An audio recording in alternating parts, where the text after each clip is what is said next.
President Obama surprised a lot of Ugandan pro-democrats when he made a statement about the anti-gay law in Uganda, saying that that will change the relationship between Uganda and the United States. And then 2 weeks after that, he sent military support to Uganda. Isn't that a contradiction?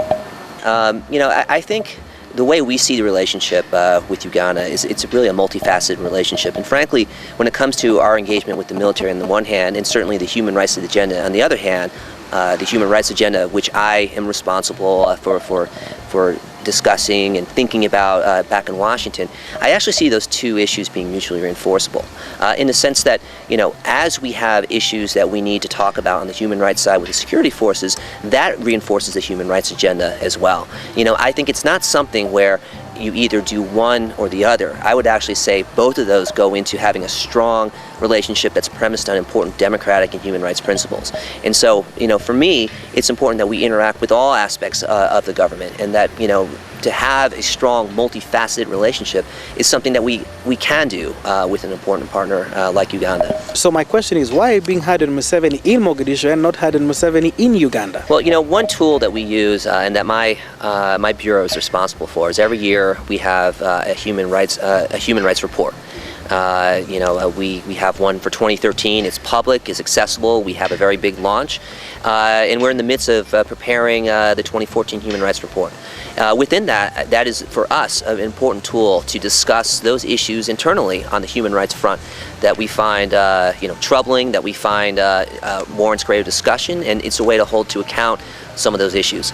So as we prepare and as we eventually launch the 2014 Human Rights Report, that will be, as in years past, a vehicle and a way to really have serious and open discussions with the Ugandan government about issues that are relayed in that report, among other ways. Well, now, could you describe the relationship that the U.S. has with the human rights community, a sacred one from the one they have with the government? I think we have strong partnerships with both. I can tell you, even in my visit here, I met with a number of different civil society, human rights actors, as well as with government counterparts. Again, I think for us, the important thing with the relationship is that it is a comprehensive, is a multifaceted, and a rich relationship, and that there is room within the relationship to talk about a host of issues. Whether it's talking about the economic side of things, whether it's talking about the issue of democracy, the issue of civil society space, whether it's talking about fundamental issues with regard to human rights, it is important that we are able to engage in conversations across the spectrum. When you look at the relationship between the government and civil society organizations, they look like two warring factions. How do you balance that? I really think it depends on the issue, and it depends kind of what you're talking about. I think, by nature, there is a part of civil society that does need to take, somewhat of a more accountable line when it comes to various issues. It's the role that civil society plays. Civil society is a watchdog oftentimes. It plays a role in terms of an oversight function. It plays a role as an accountability function, but it also plays a role as a partner and an enabler of certain important policies as well. Would you work with a country that has a questionable human rights reputation, but rather indispensable in fighting terrorism?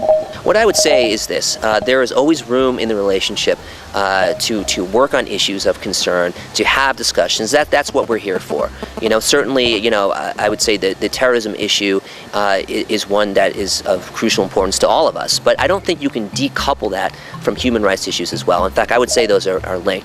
As we engage and try to deal with terrorist threats, there is a huge amount of room to incorporate human rights principles into that. In fact, I think that's a bedrock of how we ought to approach that issue, and that is really, I think, one of the core principles we come into when having these discussions. These are not separate discussions. The two go hand in hand and are mutually reinforcing.